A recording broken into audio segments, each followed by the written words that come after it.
1절을 제가 다시 한번 읽습니다. 예수께서 그리스도이심을 믿는 자마다 예수께서 그리스도이심을 믿는 자마다 하나님께로부터 난 자니 또한 낳으신 이를 사랑하는 자마다 그에게서 난 자를 사랑하느니라 라고 오늘 본문이 시작하고 있습니다. 예수께서 그리스도이심을 믿는 것, 이것이 바로 우리 믿음의 핵심입니다. 우리가 무엇을 믿느냐라고 얘기할 때 우리는 예수를 그리스도로 믿는다라고 고백할 수 있는 것이 우리의 신앙의 핵심 가운데 핵심이자 정수입니다. 그렇기 때문에 사실은 이 이야기만으로도 오늘 이 아침에 20분 30분 안에 무언가를 전한다는 것은 참 무리가 있습니다. 우리의 전 삶을 통해서 우리가 계속 고백해야 하고 함께 나눌 수 있는 이야기는 예수가 그리스도라고 하는 사실이기 때문에 그렇습니다. 오늘 요한일서 5장은 우리가 12절까지 끊어서 보지만 21절에 흐르는 동안 5장 전체는 정말 우리의 신앙생활에 있어서 너무나 보석처럼 주어진 본문이라고 하는 것을 잊지 마시고 별표를 막 치시면 좋겠습니다. 너무 귀한 말씀이 우리 앞에 놓여 있습니다. 하나님께서 기회를 주신다면 제가 목회를 하는 동안 제가 전해야 되는 단 한 가지가 있다면 예수가 그리스도라고 하는 사실일 겁니다. 그리고 제가 하나님 앞에 가서 목회자로 또 한 사람으로 하나님의 평가를 받을 때에 가장 무겁게 저에게 주어질 질문은 나로 인하여서 얼마나 많은 사람이 혹은 단 한 사람이라도 나의 삶의 모습을 통하여 예수를 그리스도로 인정하게 되었는가를 놓고 평가받을 것이 너무나 분명하기에 우리는 그리스도인으로서 본을 보이는 삶을 살아야 하는 것에 대한 깊은 공감을 갖고 나아가야 한다는 것이죠. 제가 연말까지 제가 담당하고 있는 청년들과 나누고자 하는 것도 사실은 예수가 그리스도라고 하는 사실입니다. 3년 동안 이제 청년 사역을 해왔는데 이 3년 동안 청년들과 나눠왔던 이야기도 사실은 예수가 그리스도라고 하는 사실입니다. 그러면 전하는 것뿐만이 아니라 저의 삶에 있어서도 예수가 그리스도라고 하는 사실이 실제가 되어야 하는 것이죠. 예수가 그리스도라고 하는 사실이 믿음의 고백으로 끝나는 것이 아니라 나의 삶에서 실제가 된다고 하는 것은 예수님께서 오늘을 살아가는 나에게 있어서 그리스도로서 실제로 자리하고 계시는가가 핵심 이슈가 되는 겁니다. 그냥 우리가 알고 있는 것을 떠나서 오늘 나의 인생을 예수님께서 그리스도로 함께하고 계시는가라고 하는 것은 굉장히 중요한 질문이라고 하는 것이죠. 그러면 예수를 그리스도로 믿는다는 것은 무엇인가가 우리에게 명확해야 되는 것이죠. 그냥 예수를 그리스도로 믿어라고 하는 것이 끝나는 것이 아니라 예수를 그리스도로 믿는다는 것이 도대체 무슨 의미인가라고 하는 것인데요. 이미 많은 분들이 알고 계실 겁니다. 그리스도라고 하는 말은 헬라어인데 이게 구약 성경에 있는 단어를 번역한 거죠. 구약 성경에 어떤 단어가 등장합니까? 메시아라고 하는 단어가 등장합니다. 그리고 이 메시아라고 하는 단어는 언제 사용되는 단어입니까? 우리나라 말로 번역하면 기름 부음 받은 자라고 하는 의미를 갖고 있습니다. 다시 얘기하면 이 그리스도는 메시아이시고 또한 그 기름 부음 받은 자이죠. 그러면 구약에서 기름 부음 받은 자는 세 직분의 사람들, 직종의 사람들이 기름 부음을 받았는데 그들이 누구였습니까? 왕과 제사장과 선지자였다고 하는 것이죠. 이 세 직종의 사람들은 전부 다 메시아로 불렸고 그리스도로 불렸습니다. 그런데 지금 우리가 예수를 그리스도로 고백한다는 것은 단순히 예수님께서 그러한 직종의 한 사람으로 인정한다고 하는 것이 아닙니다. 중요한 것은 예수님께서 그 그리스도, 다시 얘기하면 그 메시아로 오셨음을 고백하는 것이죠. 왜 이 직종의 사람들이 보통 명사였던 사람이 그냥 목사가 아니라 그 목사가 되어진 것과 마찬가지로 왜 그냥 단순한 메시아가 아니라 그 메시아가 됐는가라고 하는 것은 하나님께서 우리 인간들에게 주셨던 언약, 약속과 연관이 되어 있습니다. 하나님께서는 다윗에게 약속을 주셨는데 그 언약이 사무엘하 7장에 등장하고 있습니다. 이 사무엘하 7장에 등장하고 있는 다윗에게 주셨던 이 약속에 근거하여 이스라엘 백성들은 그 메시아를 기다린 겁니다. 7장에서 약속하셨던 메시아는 누구였냐면 성전을 건축하는 자였고 영원한 왕위를 갖고 있던 자였고 하나님의 아들이라 일컬음을 받는 자가 바로 우리가 기다려야 하는 그 메시아요, 그 그리스도가 되어지는 겁니다. 그리고 그 기다렸던 메시아, 하나님께서 약속하신 그 메시아, 그 그리스도로 오신 분이 누구다? 예수님이다라고 하는 것을 믿는 것이 우리의 믿음이라고 하는 겁니다. 이게 핵심인 것이죠. 그러니 예수님께서 그리스도이심을 믿는다라고 하는 것은 우리의 신앙의 정수인데 오늘 이 1절에서 요한은 이 도식을 어떻게 더 확장시키냐면 이렇게 확장시킵니다. 예수께서 그리스도이심을 믿는 자는 하나님께로부터 난 자라고 설명을 하고 있습니다. 자, 예수를 그리스도로 믿는 자는 하나님께로부터 난 자라고 하는 것이 같은 의미라고 하는 것인데 하나님께로 났다라고 하는 것은 요한의 개념에 있어서 특히 성경에 있어서 어떤 개념으로 사용됩니까? 하나님께로부터 난 것은 거듭남을 의미합니다. 다시 얘기하면 예수를 그리스도로 믿는다는 것은 거듭났다는 것을 이야기하는데, 거듭난 것을 좀 더 멋있게 표현하면 어떻게 표현합니까? 중생입니다. 다시 태어나는 것입니다. 영어로 얘기하면 born again 하는 것이죠. 이 중생한 자들, 다시 얘기하면 거듭난 자들이 다시 하나님께로부터 난 자이고 예수를 그리스도로 믿는 자다라는 이야기를 지금 하고 있는 것이죠. 그리고 이 거듭난 자에게 허락된 것이 무엇입니까? 영생을 허락한다라고 되어 있습니다. 거듭나지 아니하면 하나님 나라에 들어갈 자가 없고, 거듭나지 아니하면 영생을 얻을 자가 없다라고 이야기하신 것을 우리는 기억해야 하는 것이죠. 그러니 오늘 이슈는 영생과도 연결되어 있음을 이제 요한은 계속 설명해 나갈 겁니다. 그러니 나으신 자인, 하나님께로부터 거듭난 자, 다시 태어난 자, 하나님께 난 자인 나으신 분이신 하나님을 사랑하는 자는 하나님께로 거듭난 자들, 다시 얘기하면 우리의 형제들 또한 사랑해야 한다라고 하는 이 새로운 도식을 계속 확장해 나가고 있는 중인 겁니다. 요한은 2절에서 이 도식에 또한 중요한 것을 추가하고 있는데, 우리 2절 함께 읽을까요? 같이 읽습니다. 우리가 하나님을 사랑하고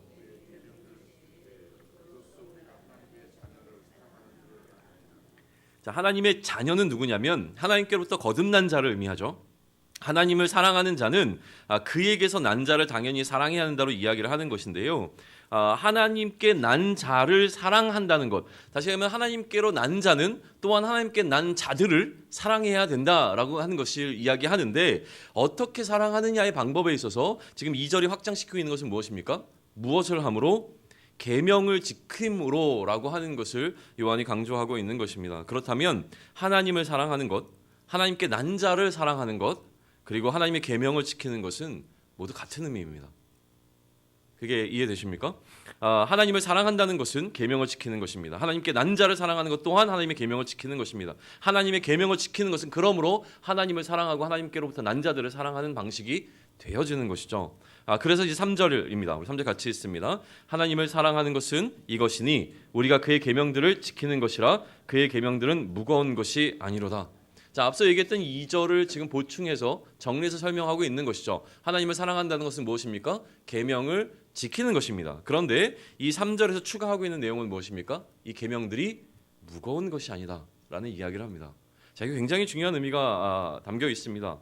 계명을 지키는 것이 무겁다, 가볍다라는 이야기를 지금 하고 있는 것이죠. 여기에 관한 설명은 사실은 잠깐 유보해 둘 필요가 있습니다. 5장 전체를 살펴보게 되면 이게 무슨 이야기인지를 알게 되어지는데, 우리는 요한이 지금 이 계명을 지킴의 이야기를 하면서 어떤 무게라고 하는 이슈를 끌고 오는지, 왜 끌고 들어오는지를 한번 짚어보고 그것을 놓치지 않고 오늘 본문 끝까지 좀 살펴보면 좋을 것 같은데요. 일단 4절을 통해서 살펴보고 좀 더 논의를 이어가겠습니다. 4절 같이 읽습니다. 무릇 하나님께로부터 난 자마다 세상을 이기느니라. 세상을 이기는 승리는 이것이니 우리의 믿음이니라. 아멘. 지금 또 다른 모티브를 하나 요한은 갖고 오는데, 무슨 모티브냐면 전쟁 모티브입니다. 이기고 지는 승리의 어떤 모티브를 지금 끌고 들어오고 있는 겁니다. 뭐라고 얘기합니까? 어떤 전쟁입니까? 세상과의 전쟁입니다.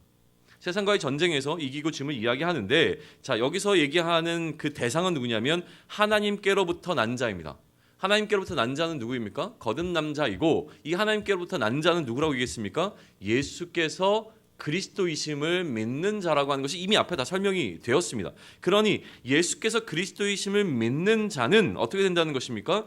그 믿음으로 세상을 이기게 된다라는 이야기를 하는 것이죠. 자, 그러면 계명을 지킨다, 앞서 얘기했던 계명을 지킨다라고 하는 것은요, 이기고 지는 문제와 연관이 되어 있음을 우리는 유추해 볼 수 있습니다. 이제 요한은 우리가 계명을 지키는 것이 이기고 지는 문제, 전쟁에서의 승리의 문제와 같음을 설명해 내게 될 것입니다. 계명을 지키지 못한다라고 하는 것은 그런 의미에서 지는 것입니다. 그런데 이 계명은 무엇이었습니까? 사랑하는 것이었습니다. 사랑과 연결되어 있었던 것이죠. 이 사랑은 또한 믿음과 연관이 있었습니다. 믿으면 사랑할 수 있고, 그리고 믿으면 계명을 지킬 수 있다고 얘기했고, 그러므로 믿음으로 계명을 지키면 무엇을 이깁니까? 세상을 이긴다라고 하는 이야기를 지금 요한은 하고 있는 겁니다. 그렇다면 아까 앞서 얘기했던 무게감은 무엇입니까? 이 계명이 무거운 것이 아니다라는 이야기는 무엇일까요? 이 무게는 이런 겁니다. 우리가 계명을 잘 지키지 못할 때 느끼는 감정이 이 무게감입니다. 무겁다. 뭐냐면 이 계명을 지키기가 힘들다라고 하는 마음입니다. 이 계명을 어떻게 지키지? 이게 우리에게는 어려움으로 다가온다는 것이 이걸 어떻게 지킬 수 있어? 이걸 어떻게 할 수 있어? 라는 마음을 갖게 된다고 하는 것이죠. 다시 말해서 세상을 이기지 못할 것 같은 상황에서 느끼는 감정이 바로 이 계명을 향한 무게감이라고 하는 것이죠.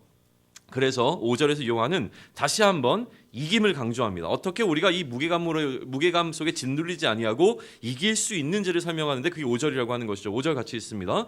예수께서 하나님의 아들이심을 믿는 자가 아니면 세상을 이기는 자가 누구냐? 예수님께서 하나님의 아들이심을 믿는다는 것은 무엇입니까? 아까 다윗의 언약을 얘기했지만 다윗의 언약이 얘기하고 있는 것은 세 가지입니다. 성전을 건축하는 자가 영원한 왕위를 갖고 있는 자이다. 다시 얘기하면 성전을 건축하는 자가 그리스도이다. 그리고 내가 그를 나의 아들이라 부를 것이다. 다시 얘기하면 하나님의 아들은 그리스도시고 하나님의 아들은 그리스도이시자 성전을 건축하는 자라고 하는 이 세 가지가 다윗의 언약 속에 포함되어 있는 그리스도를 정의내리는 정의입니다. 그러니 지금 하나님의 아들이심을 믿는 자라고 하는 것은 동일한 말입니다. 무엇과 동일한 말입니까? 예수를 그리스도로 믿는 자라고 하는 것과 동일한 의미를 갖고 있습니다. 예수께서 그리스도이심을 믿는 자가 아니면 세상을 이기는 자가 누구냐? 다시 얘기하면 예수를 그리스도로 믿는 자라면 세상을 능히 이길 수 있다라는 이야기를 이렇게 바꿔서 표현하고 있는 것이죠. 믿음이 그러면 세상을 무겁지 않게 가볍게 우리는 이길 수 있는데 왜냐하면 이 믿음 때문이죠. 그러면 우리에게 궁금한 겁니다. 이 믿음이 어떻게 세상을 가볍게 이길 수 있는지가 궁금해지는 지점에 와 있는 거고요. 이 서신의 끝까지 요한이 이야기하고자 하는 것도 그겁니다. 우리가 갖고 있는 믿음으로 어떻게 세상을 우리가 가볍게 이길 수 있는지, 이 믿음으로 세상을 어떻게 가볍게 이길 수 있는지에 관한 설명을 해나간다라고 하는 것이죠. 오늘 본문이요. 5장 끝까지 가지 않고 중간에서 끝나서 상당히 아쉽습니다.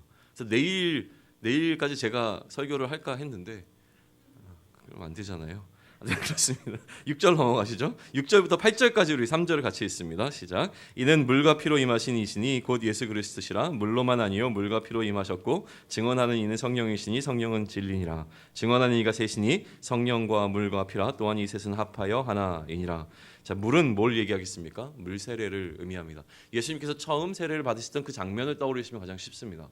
예수님께서 세례 요한에게 물로 세례를 받으실 때 하늘로부터 무엇이 맺습니까? 성령이 맺습니다. 물과 성령은 같은 의미를 갖고 있습니다. 이 성령이 임하는 것을 우리는 예수께서 그리스도로서 왕으로서 그 왕관을 쓰시는 대관식으로 이해합니다.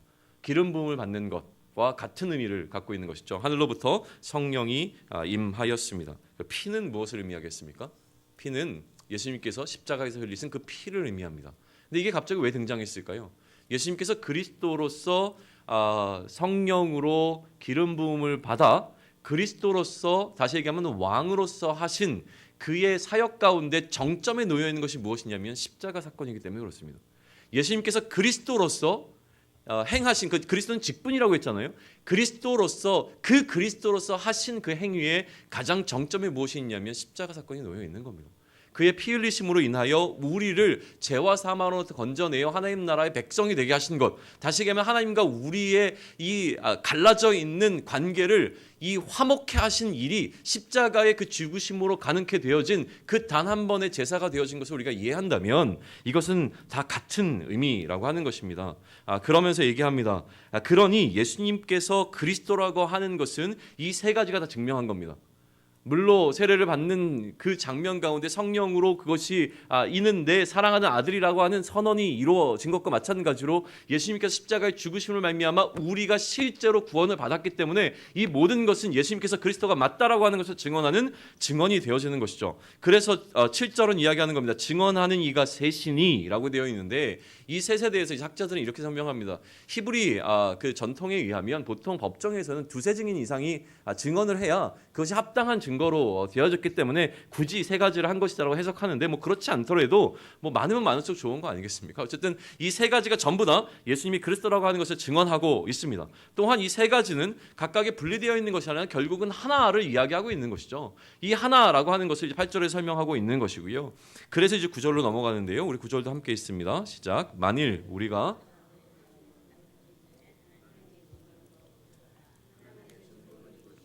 그의 아들에 대하여 증언하신 것이니라. 아침부터 지금 막 화이팅입니다. 화이팅. 어쩔 수 없습니다. 제가 너무 사랑하는 말씀이고 우리의 논쟁을 종식시키려면 명백한 증거가 필요합니다. 어제 뉴스를 보신 분들은 아실 겁니다. 이슈가 뭡니까? 명백한 증거들이 드러나기 시작했습니다. 세월호에 관한 여러 가지 이제 증거들이 등장하고 있고 또 조작된 증거들도 등장하고 있고 결국 진실을 밝혀질 거라고 하는 것을 또 하나님의 정의와 공의가 실현될 것에 관한 어떤 희망들이 좀 나오고 있는 시점이라는 생각이 좀 드는데요. 아무튼 그렇습니다. 우리 인간들의 논쟁에 있어서도 명백한 증거가 있으면 그 논쟁은 끝납니다. 끝나죠. 그럼 마찬가지라고 하는 것이죠. 사람 사이에서도 이러한 증거가 효력이 있다면 하나님께서 제시하는 증거는 얼마나 강력한가라고 하는 겁니다. 사람이 제시하는 증거가 그만한 효력을 갖고 있다면 만약에 하나님께서 우리에게 무언가 증거를 제시하신다면 이것은 얼마나 강력한 증거가 되겠냐는 거예요. 그렇죠? 거부할 수 없는 것이 될 겁니다. 이 증거는 그런 의미에서 하나님께서 그의 아들에 관하여 증언하신 것이라고 이야기하는 것이죠. 그러니 이 증언이 하나님의 증언이라고 한다면 지금 물과 성령과 피라고 하는 것을 통해서 증언한 이 증언이 사람의 증언이 아니라 하나님의 증언이라고 하는 것을 인정하게 된다면 이제부터 시작되어지는 논의는 그 차원이 레벨이 완전히 달라지는 겁니다. 하나님의 차원에서 이제 논의를 진행하게 되니까 그래서 10절이 이제 등장하는 것이죠. 10절 같이 있습니다. 하나님의 아들을 믿는 자는 자기 안에 증거가 있고 하나님을 믿지 아니하는 자는 하나님을 거짓말하는 자로 만드나니 이는 하나님께서 그 아들에 대하여 증언하신 증거를 믿지 아니하였음이니라.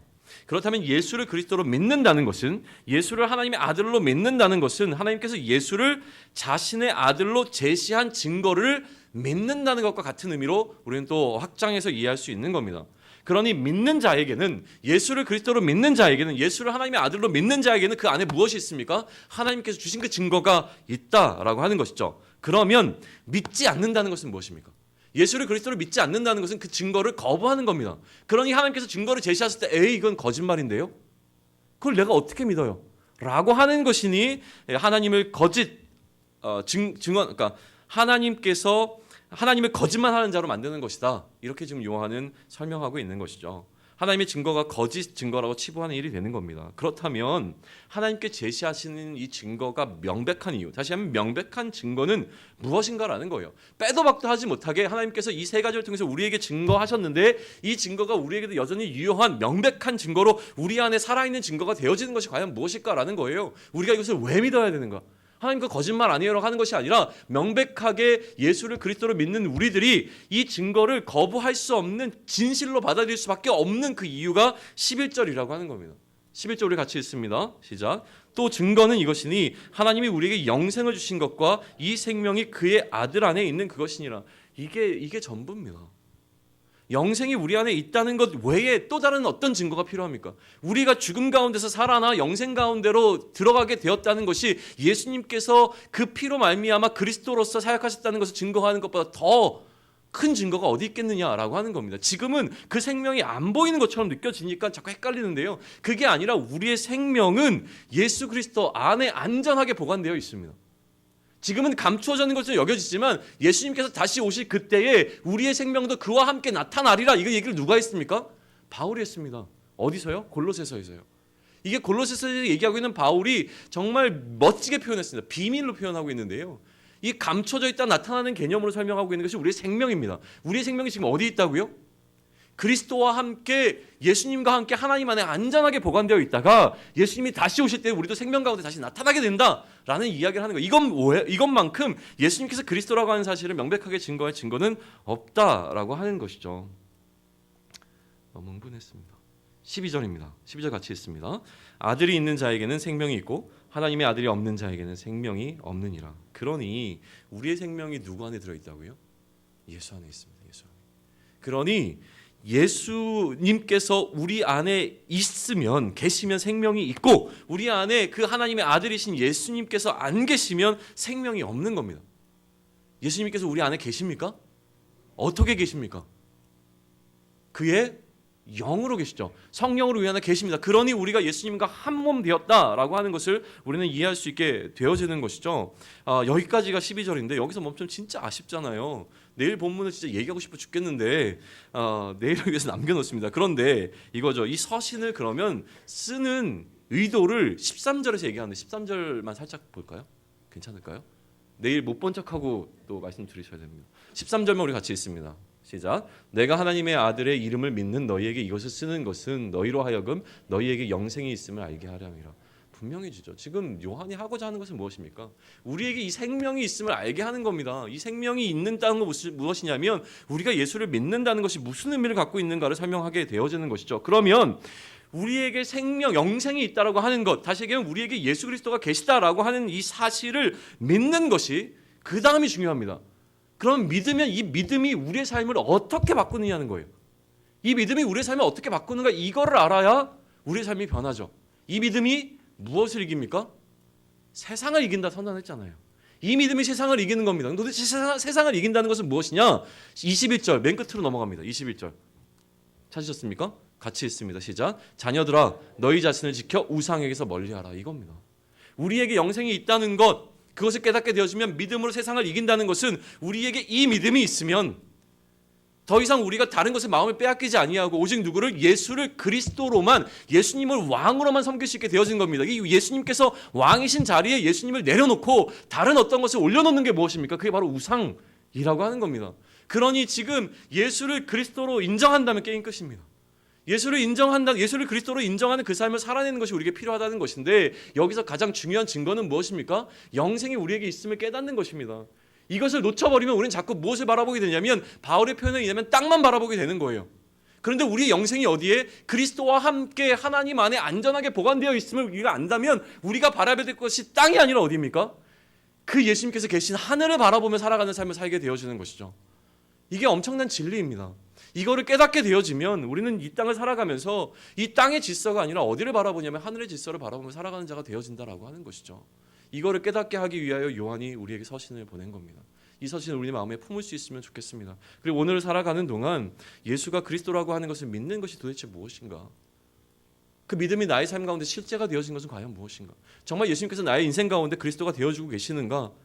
라고 하는 것을 깊이 묵상하며 또 진짜로 예수님께서 나의 인생 가운데 왕으로서 나를 다스리실 것을 위하여 나의 삶을 완전히 예수님께 내어드리는 삶 살기를 원합니다. 이렇게 말하고 있는 저 역시 잘 살지 못합니다. 안타깝습니다. 날마다 저의 삶을 살펴보게 되어지면 여전히 내 안에 있는 우상들, 내가 추구하는 많은 것들이 예수님께서 그리스도가 되어지는 그 자리에서 예수님을 밀어내려고 하고 있는 것을 너무 많이 느낍니다. 그럴 때마다 이 말씀들을 기억하면서 이 믿음이 능히 이길 수 있으면, 내가 이기지 못하는 상황 가운데서 우리는 기억해야 됩니다. 내 믿음이 능히 이길 수 있습니다.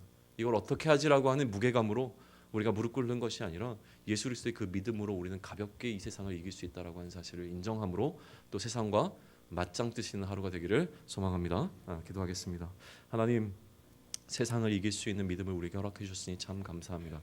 우리는 이미 영원한 생명을 갖고 있는 자입니다. 이 사실이 오늘을 살아가는 우리의 인생 가운데 우리가 세상을 향하여 쫄지 않는 강인한 믿음이 되게 하시고 세상과 맞닥뜨려졌을 때에 세상에 무릎 꿇는 것이 아니라 우리의 무릎이 오직 예수 그리스도의 십자가 앞에만 꿇려지게 되어지는 그 은혜를 우리 모두에게 허락하여 주시옵소서. 오늘도 힘겹게 세상과 함께 싸울 때에 하나님, 그러나 무거움으로 세상과 함께 싸우는 것이 아니라 정말로 이미 이긴 싸움을 싸우는 자의 기쁨 가운데 오늘 세상을 통해서 세상에서 우리 각자의 자리에서 승리하게 하시고 오늘 하루를 마감했을 때에 승리하게 하신 주님을 찬양하는 삶 살아낼 수 있게 은혜를 더하여 주시옵소서. 이 모든 말씀 우리 주 예수 그리스도 이름으로 기도드렸습니다. 아멘. 하늘에 계신 우리 아버지여,